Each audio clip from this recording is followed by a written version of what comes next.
Well, 5 tech tips for virtual public speaking. I'm going to have a lot more questions along the way, but what are some of those tips? I want to start with tip number 5. We're gonna give you 5 tips, but I want to start with tip number 5, and that tip number 5 is rule the comments. And just like I said just a second ago, you're gonna want to get in the comments. You're gonna want to chop it up. You want to set in your flow of your speaking. You want to make sure that you take time to look at your comments. Take time to I'm still seeing that some of you are not able to hear me. I'm hoping that this will sort itself out, but take time to look at the comments. Take time to respond to your comments.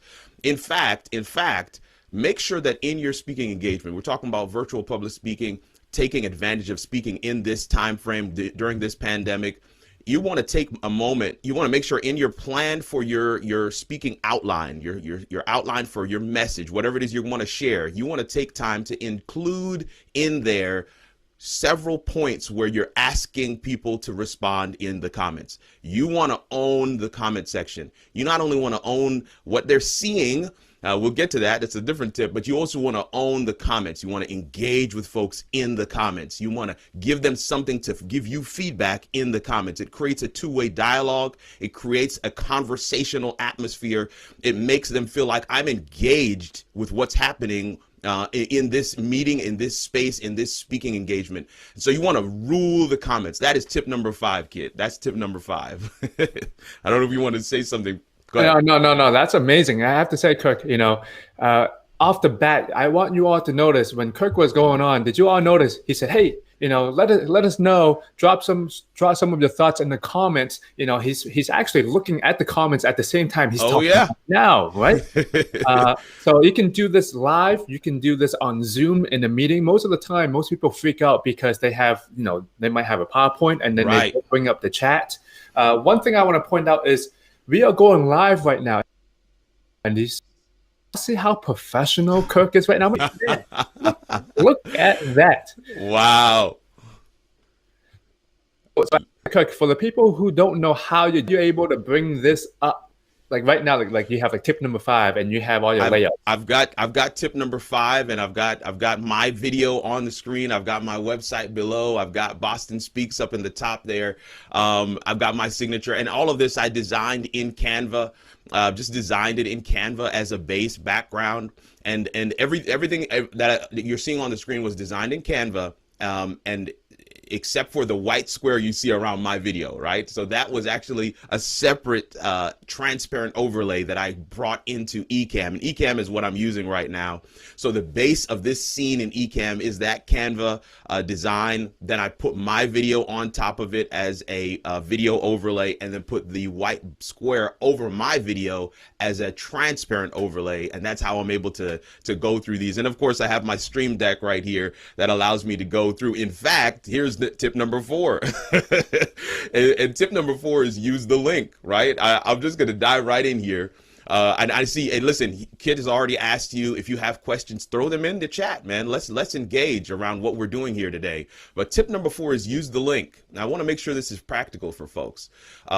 When you're in the virtual space, you're doing a presentation on Zoom or in a virtual conference center, I don't know what platform they're using, you want to make sure you have your resources, right? The resources that you used for your presentation.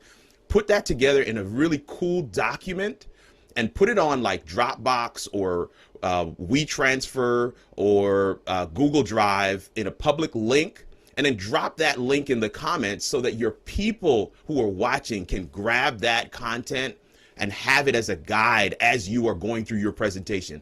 Tip number 4 is use the link. You want to use the link because this does so many different things.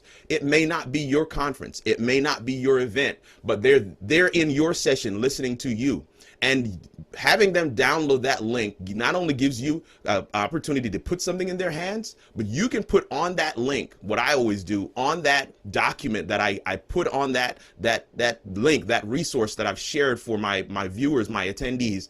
I always put a little thing on there that says feedback. I want them to give me some feedback. What did you think about this presentation? How can we improve ourselves? And what that does is it puts those people into one of my mailing lists. Now, of course, I'm going to ask them if they want to join the mailing list, but this continues the conversation between you as the speaker and the audience that you're growing around your brand and around your whatever your message is that's out there. So tip number 4 is use the link. You want to use the link. Use the link. Put that link in the comments. Kirk, I want to back up. Yeah. Were you someone who was always into tech? Because I know a lot of the people, like, including myself, I used to be like, okay, I don't want to deal with all this tech stuff. Like, were you someone who always invested in tech and you had like, okay, I'm going to be really good at tech? I'm a Jesus geek, as you said in the beginning. I'm a technology professional by training and trade. So I have always been in technology, and technology is where I live. But here's the thing that I believe, Kit, and that is I believe that we all live in a technology driven world. Technology in and of itself is not an end, right? Tech is not the point. It's only a tool. And so I have always encouraged people to pick up the technology and use it for whatever it is you want to accomplish.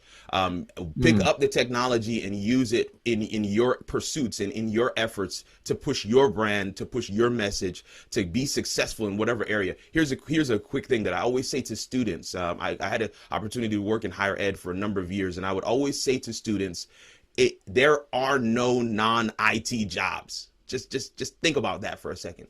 I want to be clear. There are no non-IT jobs. Why? Because IT has permeated every discipline, every industry, every career set, every skill set. So there is technology specific to every career that's out there. I spoke with one of my chemistry professors, and he was telling me about a beaker that you can pour a solution into, and that beaker immediately begins sending information back to his computer wirelessly about what solution has been poured in. I don't know anything about that technology, and I'm supposed to be the professional. What I'm saying is there is technology specific to every industry that is out there, and you want to use that tech. This is your leverage. Listen, I'm giving this away for free, folks. You want to use that technology to get a leg up on your career. One of the things Kit said as he was introducing me was one of my mission statements. I challenge everyday people to think holistically about their relationship to technology. Okay, at home, for their families, and at work for career success. I guarantee you, I say this to students, I say this to established professionals. If you learn the tech specific to your industry, it will put you head and shoulders above the rest of your peers, draws you directly into leadership. Oh man, Kirk, I love what you're saying. If you learn the technology in your field, that is so true. I know some people, they're like looking, listening to like, oh, maybe I don't have to learn tech, but it's the norm. I love what you're saying. And before we go to tip number 3, I want to ask you, if you're watching live right now or even a replay of this, what kind of questions do you have? Let us know in the comments. But Kirk, back to you for tip number 3. Tip number 3, man. Tip number 3, visual, visual, visual. I say it 3 times because they say repetition deepens the impression, right? So visual, yes, that's once. Visual, that's a second time. Visual, that's a third time. And again, repetition deepens the impression. The critical thing is you're on screen or you're on stage. Everybody uses PowerPoint, so you're already used to using visual aids. But you want to use visual aids that add to your message and are not things that you are reading. Does that make sense? You can read quicker in your mind than you can read out loud. So if you're the speaker on stage and you're reading everything verbatim, what's on your slide, then they're already ahead of you. They've already passed you because they're reading in their minds. You want to own that visual. Don't look at your PowerPoint or whatever it is you're throwing up on screen in Zoom. Don't look at it as just the text that you're going to actually read through, or your manuscript, if you will. You want to have the visual on screen make a different point than the point you're making, right? So that you're hitting the person in 2 different senses, both hearing and what they're seeing. So if you look at the slide that's on the screen right now, in the middle it says health tips. Of course, my video is covering that. But then around the health tips, you're seeing these words: nutrition, positive thinking, fitness, feel good, stress reduction, activity. All of those things are different points that's making the main point: health tips. You see what I'm saying? So you want to use visual aids. If it's a video, right? If it's a picture, if it's an image that's really gripping, if it's something that helps to drive home a story. I know public speakers always have stories, and as a former missionary, I have a plethora of stories to share. So always looking for a picture or an image that really drives home the point of what it is I want to share. Okay, I'm going to say it one last time. Tip number 3, visual. That's 1. Visual. That's 2. Visual. That's our tip number 3. I love that. The power of 3, right? Visual, visual, visual. Actually, I got a question That's right. for you. What are your thoughts on using stock images? I love it. I love it. And here's the thing that we just have to be mindful of. Unsplash is a great place to get some stock images.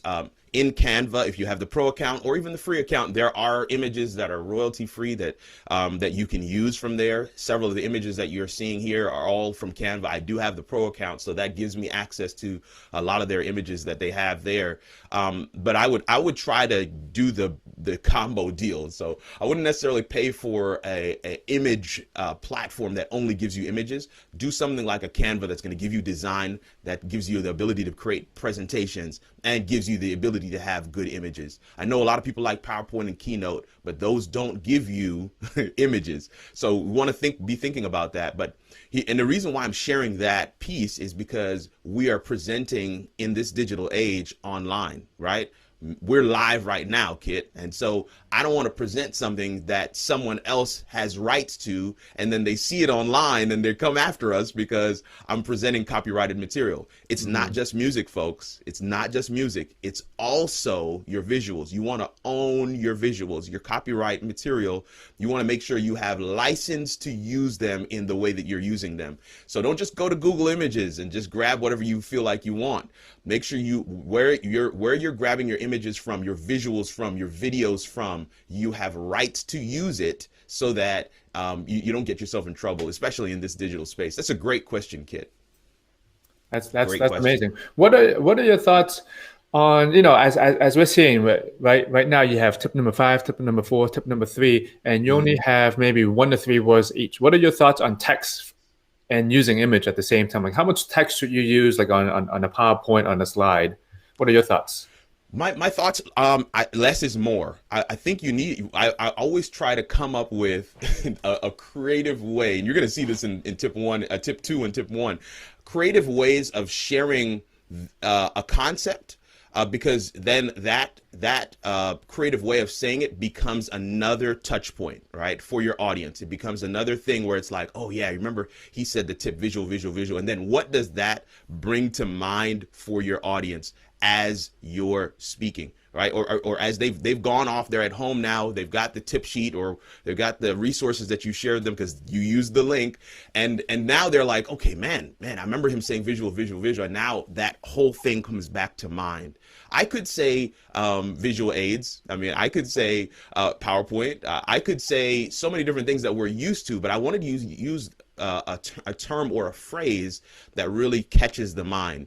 And here's my cheat code. I'll give you my cheat code. Visual, visual, visual also helps me know from my notes what it is I intend to say, right? That gives me some talking points from my notes that I intended to say. So these are all of the different pieces that come together to make what we put on screen, or what we put in our slides, what we put as a graphic, to make it succinct, to make it really clear, and to make it impressionable, right? Something that people will remember as they walk away. And as I say that, I want to give you this example. So here's tip number 2, to make the sound investment, right? To make the sound investment. And on the screen, the visual has this investment portfolio there. There's a phone, there's a cup of coffee, and you're seeing those arrows pointing up. You want to make the sound investment. And so you could be you could be tempted to think that this is about financial investing, right? And I did that purposefully. I'm so glad you asked that question right when you did, Kit. But I did that purposefully because I want to take a moment here to say, look, the investment that you're making, I actually want to focus in on an investment. We talked earlier about what did this room cost me, but what has that investment yielded? Okay, what has that investment brought to me? So if you look at what you're paying in order to be able to deliver at a higher level your speaking content, you have to also look at it as an investment. So I wanted to highlight that, but here's the main point. And so you see this next slide says the exact same thing, but with emphasis on a different word. Make the sound investment. Okay. We started off and some people said, we can't hear you. We can't hear you. You want to make sure you have control of your sound. And what does that mean for a speaker in this digital space? It means having a professional microphone. It means having a microphone that you can turn the gain up on. Yes, I know I'm using a technical term. You got to understand gain. If you're a speaker, you need to know mics. Your microphones are your way of living. Okay, so you're going to need a microphone that will allow you to control your sound. Okay, you want to make the sound investment, and you can see the microphone that's on the screen. That's a pod mic. It's one of my favorites. I'm using a M Audio mic right now, and I can turn my gain up. I can turn my headphones up and down. I can turn my speaker. I have a full soundboard here in my home office because I wanted to make the sound investment. Kit, that's our tip number 2. So I love that. I'm glad you asked that right when you did, because it was perfect for how we set up those 2 slides. So go ahead. I heard that. I think this is true. The sound is actually sometimes more important than the visual quality. Oh, it is. It is. People will tolerate bad video. They will leave if it's bad audio. If I can't hear you, there's nothing more for me to do. I don't care how good you look. I can't hear you. So yes, that is absolutely the truth. There's data that supports it. You have a bad audio on a feed, and this is why, a lot of these streaming platforms, Restream included, StreamYard, Ecamm, you can go down the line, OBS, 𝐕𝐈𝐃𝐄𝐎, even Melanap. All of them are putting huge investments into the sound component of their platforms, because when the sound isn't right, people leave. No one's staying if the sound isn't right. Zoom has invested millions of dollars to increase the level of sound that they're getting in their platform, so much so that podcasters are using Zoom to record their podcasts with guests, because they're getting high quality audio out of their Zoom recordings. So sound is an investment that all of us need to make, especially as speakers, but even as we continue to live and exist in this digital space. Wow, that's amazing. I want to take a quick break right now. So if you are loving what Kirk is saying, Kirk, where can people follow you more on? Man, KirkNugentSpeaks.com has all of my stuff, but to be honest with you, man, my handle is Kirk R. Nugent on everything. Kirk R. Nugent on everything. My main thrust and focus right now is 2 things: public speaking and my YouTube channel. On my YouTube channel, I do a lot of live video strategy content, helping people to navigate live video, helping people to get their message out there. So we kind of, there's an overlap with speakers as well. That's why I love this space that Kit has created for Boston Speaks. But yes, at Kirk R. Nugent on everything. And so you've got the website there on the screen, KirkNugentSpeaks.com. At Kirk R. Nugent on YouTube, Facebook, Twitter, Instagram. And in fact, we just bought the domain KirkRNugent.com and KirkRNugent.live. So look out for something coming on those as well. Just want to kind of continue that brand all the way through. But yeah, that's where you can find me and follow me. Those are the spaces I play in. So yeah, definitely. I would love to see you guys on the channel, or love to see you guys on some of our live streams. Just one last thing, I do have a show, How It All Works, as has been mentioned already, and we do that Mondays at 5:30 Central Time. That's 6:30 in the East, 3:30 in the West. So check us out Mondays and come, we do a lot of behind the scenes kind of conversations. We will get people who you know of, like an animator. We had a guy who did the animation for Scoob, the new movie Scoob that came out during the summer. We had him on, and he talked about some of those behind the scenes content things, giving people a peek behind the veil, helping them understand how it all works. That's the reason why we branded under that name. But yeah, absolutely, Kit. Thank you so much for giving me an opportunity to share with folks where they can follow and find some of the stuff that I'm doing. That's amazing. I want to go back to sound now. All the different types of mics. What would you suggest? From beginner to maybe advanced. For example, if I'm just going on a Zoom call, okay, what should I use? Maybe I want to step it up and do some more lives now. Like, what are like some levels of mics that we can use? I mean, honestly, I think where mics are concerned, the price points are very similar, right? So you're gonna find some mics that are under $100. You're gonna find some that can go up to 300 or so. The mic I'm on right now was just under $300, and it has a full board. So you have that range, and again, we're looking at this as an investment. But here's the thing. The ability to control your audio is critical. I don't even know how to. I mean, if you would not leave your PowerPoint presentation to chance. You would not leave other things that you're doing in a Zoom meeting to chance. So having a mic that you can control. I have a mic that my wife is using right now in her home office. I think it was 60, 70 bucks. It's in my kit, 𝐬𝐃.co/Kirk Nugent. So you can find that there as well. I see your question, Ramiro. But yeah, I have a mic there that's $60, $70. It's a really good mic. It's not really a name brand, but it's a really good, clean mic, and it has a gain right on the front. It has those cardioid. It gives you the sound and the volume and the texture and tone. It gives you some options there. You can change those. But the main thing that I always say to folks is the main thing is you want to be able to turn your mic up or turn it down at your will. So whether you get something that's going to cost you $300, $400, or you're going to get something that's going to cost you $70, $80, I still believe, regardless of what you've spent, you want to get a mic that you can control the volume on. And then here's the other pro tip, and this is not going to cost you anything in terms of sound. I don't care if you're in Zoom, StreamYard, Restream, doesn't matter what the virtual space is. Put headphones in, folks. Put headphones in. Headphones do two things. Headphones means that I can turn off echo cancellation and have a much more natural conversation with the person that I'm speaking to, right? Because echo cancellation, if echo cancellation is on for both, let me go back to full screen here so that you can kind of see me. If echo cancellation is on for both me and Kit, right? Then anytime I speak, it's stepping on Kit's volume, and anytime he speaks, it's stepping on my volume. And why is that? Because it hears the other volume as noise that it needs to cancel out. Echo cancellation, correct?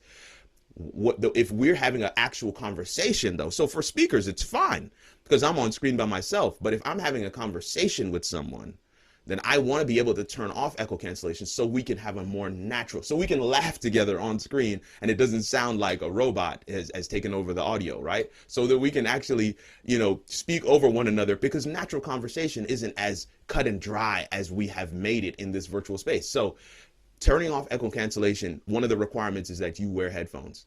And of course, one of the other requirements is that you can control your gain, which means you can control the volume level of your microphone.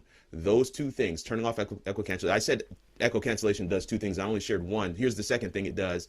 Echo cancellation causes, it has a requirement of your processor on your computer. It is constantly running when you're on Zoom, if you have echo cancellation on, or if you're on Restream or on StreamYard or on any of these platforms. If you have echo cancellation on, it's constantly running. And so it is a further processor hit, right? Resource drag on your machine. And that also can have performance effects down the line. So echo cancellation is something I always turn off. And this is one of the reasons why you want to make sure you are wearing headphones and that you have a microphone that you can turn the volume up and down on. So that's my answer there, Kit. Yeah. I see Ramiro has asked, how do you connect with people virtually without writing your life story in a post? I am more person to person and struggle connecting virtually. How can I improve that? Ramiro, man, that's a big question. I don't know if you want to take a stab at that, Kit, but I mean, just off the top of my head, I think this is where having spaces like what Kit has done here for this channel, having spaces where you can engage with people at your own will, and share pieces of your story in bite-sized chunks, right? You don't want to sit down and share the entire thing in like a 2-hour live stream, right? You want to sit down and maybe share, hey guys, this is my name is Kirk Nugent, and this is what I love, and these are some of the things I'm into, and I'm in this space. I'm going to be sharing a little bit about myself, and we're going to talk about these things, whatever those things are, and then you methodically can share piece by piece. And here's the thing I found is that people will really resonate, especially if there are going to be people who don't resonate, because that's just how we are. We have preferences, but there will be a moment where you start to find your tribe. That's the term we use in the YouTube space, in the influencer space, in the online content creator space. You will begin to find your tribe.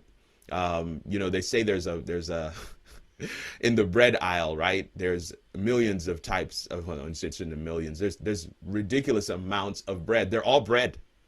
They're all bread. And, some people will say, no, Sara Lee is the one. No, somebody's going to say Nature's Own, right? But they're all bread.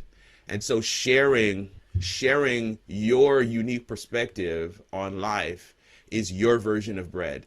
And somebody's going to go in the bread aisle and say, that's my bread. That's the bread that I like. You will find your tribe, and begin to start making meaningful, real connections with folks, even in the virtual space. I'm also a people person, Ramiro, so I get that. I resonate with that. But I think these are some of the ways that we can begin to have that component added back to our lives by sharing in a very real and sometimes vulnerable way. Now the next time people are going to go to the grocery store, they're going to go into the bread aisle. What bread am I? I want to piggyback on what you were talking about. So Romero's question was, a lot of people face this. They were great in person, but virtually sometimes maybe it feels different because it's a whole different medium. Right. If you have been watching this video up to hearing tip 5, tip 4, tip 3, and tip 2 from you to comfortable with the tech. Actually, he's more than comfortable. He's knowledgeable. He's confident in the tech. I know that when I started doing all like the camera stuff and using the tech stuff, at first I was not comfortable with the tech, and therefore my presence online also reflected that as well. So even though like Kirk is talking about gain, right, echo cancellation, if you invested your time in the tech side, it's going to be those who are not as comfortable with tech, because there's a whole side now. One thing I do want to add is that you have to treat tech as a whole different media, social media as an example.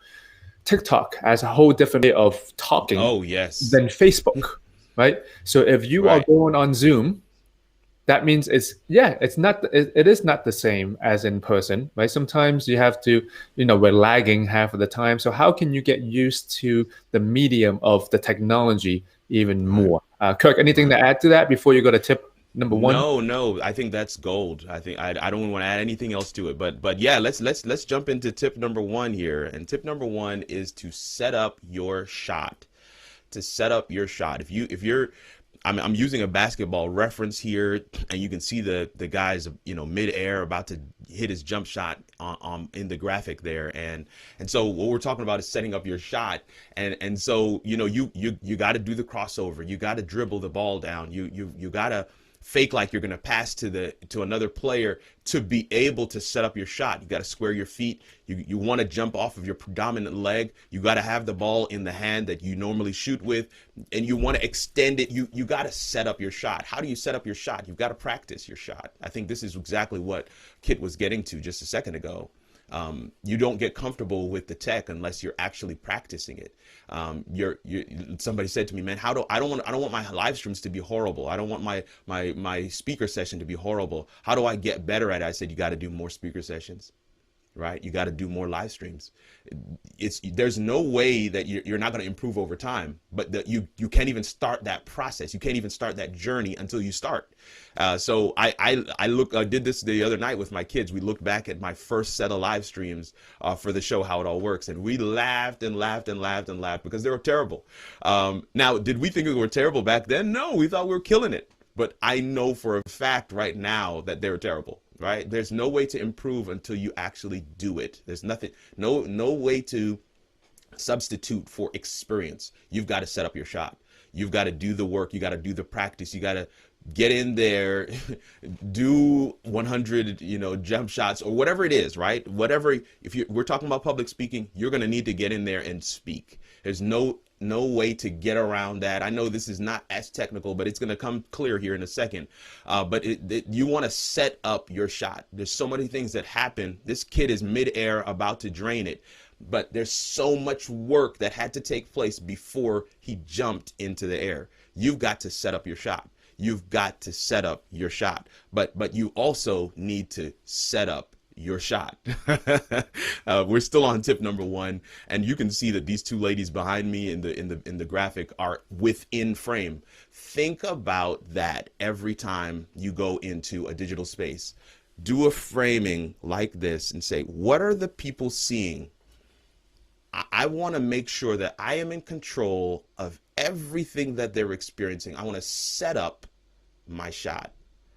Everything you've seen on the screen, this has been, literally, everything, all the tips that I'm using, of sharing with you are tips that I have used in this presentation. You want to set up your shot. You want to control the narrative. If their eyes are darting all over the place because there's too much going on, your shot may be a little busy. If you are not prominently in the shot, then maybe you need to rearrange things.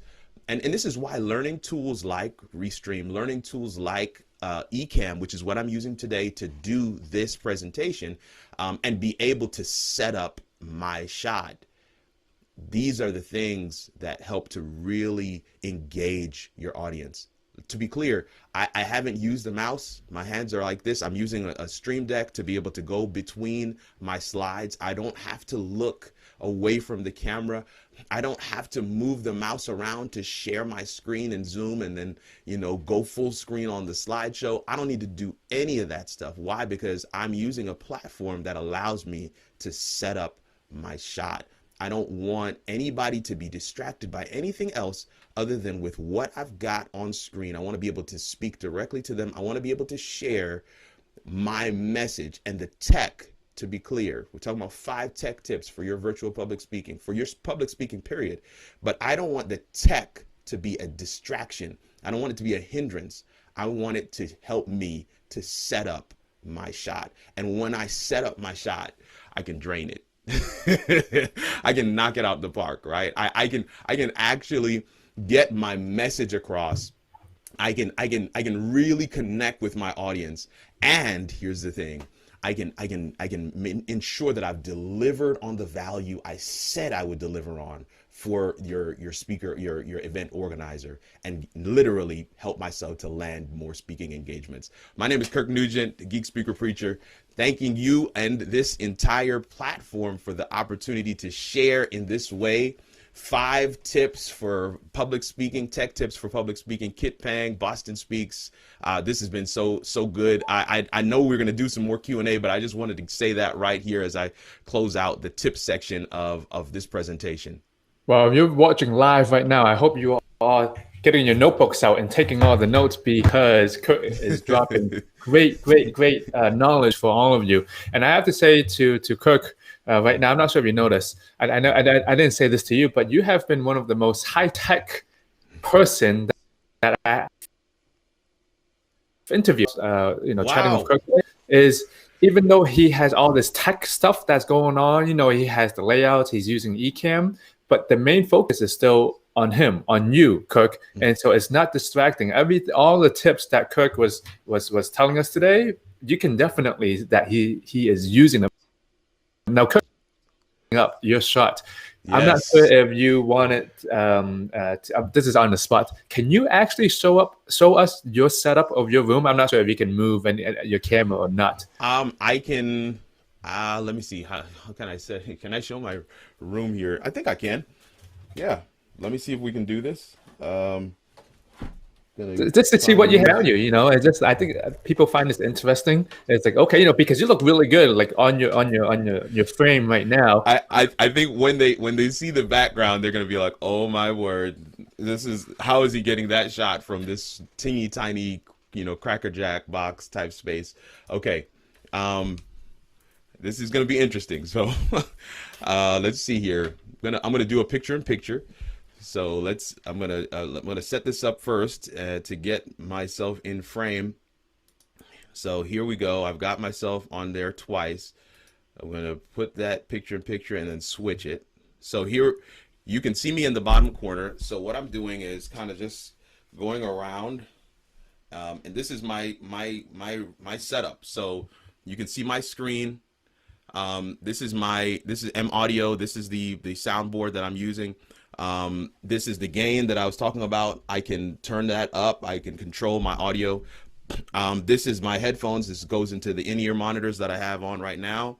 This is microphone arm that I'm using to be able to have my hands free. This is the Stream Deck that I'm using here. And again, I can kind of toggle through scenes by going back and forth. I have a couple other things lined up there. Here is my Sony A7R, A7 II camera. This is what I use, and some of my notes are on my iPad here on this stand. And yeah, the rest of it could really be cleaned up. I have a huge box light above my head. I have another light panel that I use sometimes for just a different effect. The room is actually very small. This is my laptop on a stand behind me, and I have that How It All Works as a background, and that's a whole nother touch for my setup. But also that lamp in the corner, it's actually for no other purpose than just effect on screen. And then this is a picture frame. This is not. It's just a And I have four of these. They all have the same green frame on them, but they have different graphics on the inside. So that allows me to change my set every now and again. So I have some RGB lights on the floor. Those lights help me to pull myself off of the background. So if you're looking in the bottom picture, in the picture-in-picture setup that we got right now, you can see, if you just look at my shoulders and my arm, you can see that light really helps to pull me off of the background. It gives the room a lot more depth, and allows you to be able to have that look of a blurred background behind you. So that's again, it's also a function of the camera and the lens and how you have your settings set. But this is essentially it, kid. I hope this was meaningful and helpful for everybody to see. Some of this, what you're seeing on the screen right now, is some of these are eCam scenes that I'm able to control some things with by doing that there. So Yeah, hey, that was amazing. If you all love the behind the scenes of what I was doing, let us know in the comments. That room is a closet, and if Kirk can do all of that in that tiny room, then you can as well. So, well, Kirk, man, that is a small space it that is. It's you have. tiny. Yeah, yeah. So right now, like for those who are on right now, look, Kirk just showed us his setup, and look at his framing right now, right? All Right. of that Right. magic. Exactly. It's magic. It is. So yeah, half of it. So you want to have that cinematic look where you have half the face. This side is a little darker. The other side has a lot of light on it. Probably too much light, honestly. Some of my real critiques out there be like, Kirk, you got to turn down that light a little bit. So I know I've got some things to tweak and adjust. And again, this is the whole idea is that there is always going to be another level to aspire to, another level to attain, but you got to get started. Don't wait to get all this stuff in order to get started.